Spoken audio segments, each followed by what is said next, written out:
నిత్యాయ సోమాయ మంగళాయ బుధాయ చ గురు శుక్ర శనిభ్యశ్చ రాహువే కేతువే నమః. Divine Damodar channel వీక్షకులకు స్వాగతము. అలాగే ఉగాది శుభాకాంక్షలండి. సింహరాశి వారికి ప్రధాన గ్రహాలైనటువంటి గురుడు శుభుడుగానే ఉన్నాడండి. శని ఈ సింహరాశి వారికి శనేశ్వరుడు ఏప్రిల్ వరకు సప్తమము, ఆ తర్వాత అష్టమంలో రాహువు సప్తమ స్థాన సంచారము, కేతువు మాత్రం జన్మ సంచారము వగైరా కొన్ని ఇబ్బందులుగానే చెప్పుకోవచ్చు ఈ రాశి వారికి. ఈ రాశిలో ఉన్న ప్రతి ఒక్కరికి మిశ్రమ ఫలితంగా చెప్పుకోవచ్చండి. వీరు మనోధైర్యంతోనే ముందుకు వెళ్ళాల్సి వస్తుంది. ఎన్నో సామర్థ్యములు వీరికి ఉన్నా కానీ ముందుకు వెళ్ళలేకపోవడానికి చాలా కారణాలు అయితే ఉన్నాయండి. గ్రహాలు వీరికి అనుకూలంగా అయితే లేదు. ఎంత ధైర్యవంతులైనా లోపల భయం అనేది ఏర్పడుతుందండి వీరికి.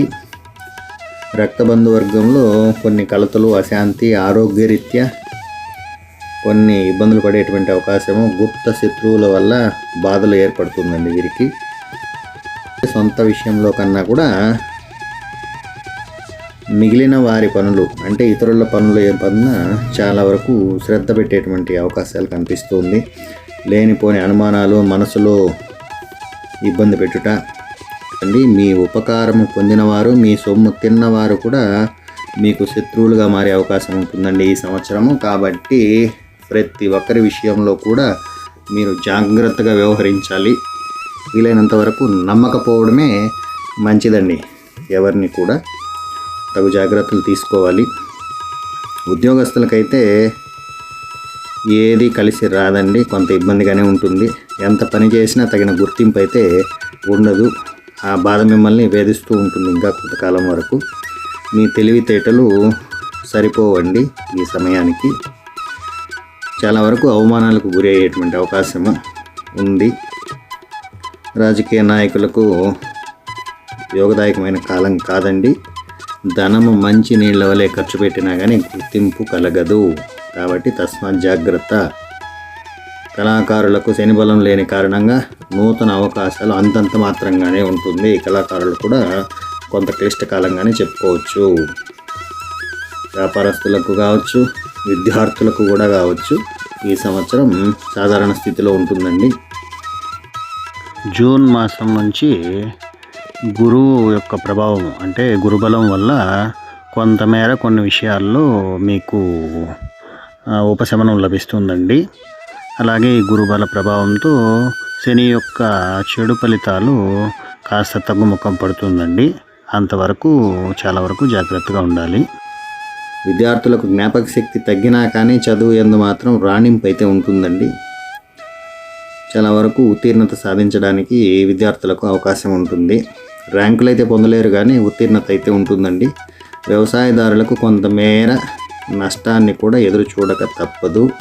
కాబట్టి వ్యవసాయదారులు జాగ్రత్తగా తగిన పంటలు మాత్రమే వేసుకోవాల్సిందిగా చెప్తున్నాను. వీరైతే మాత్రం కేతువుకు, శనికి హోమం కానీ లేదా జపం కానీ చేయక తప్పదండి. మీకు అందుబాటులో ఉన్నటువంటి శివాలయంలో రుద్రాభిషేకం అయితే తప్పక చేసుకోవాలండి. ఇది బాగా గుర్తుపెట్టుకోండి. అలాగే కేతువుకు, శనికి తగిన శాంతులు కానీ హోమం కానీ చేయక తప్పదు ఈ సంవత్సరం సింహరాశి వారు. అలాగే వీరి యొక్క ఆదాయం 11, వ్యయం 11, రాజపూజ్యం 3, అవమానం కూడా 6గా ఉందండి. వీరికి కొంత క్లిష్టకాలంగానే చెప్పుకోవచ్చు. అలాగే వీరికి అప్పుల బాధ, కోర్టు కేసులు కాస్త చికాకు పెట్టే అవకాశాలు కూడా ఉన్నాయండి. కాబట్టి అప్పులున్నవారు ఖచ్చితంగా ఈ రుద్రాభిషేకము, సుబ్రహ్మణ్య ఆలయ దర్శనము, ఆ సుబ్రహ్మణ్య ఆలయంలో ముద్దపప్పుతో అంటే కందిపప్పు ఉడకబెట్టి ముద్దపప్పుగా చేసి అందులో దీపం వెలిగిస్తే కూడా కొంతవరకు ఈ అప్పుల బాధ నుంచి తప్పుకోవడానికి నవగ్రహాలు కావచ్చు, దైవబలం కావచ్చు మీకు సపోర్ట్ చేస్తుందండి. కాబట్టి శాంతులు అనేవి ఖచ్చితంగా వీరు ఆచరిస్తే మంచి ఫలితాలు పొందుతారని ఆశిస్తూ సెలవు తీసుకుంటున్నానండి. నమస్కారం.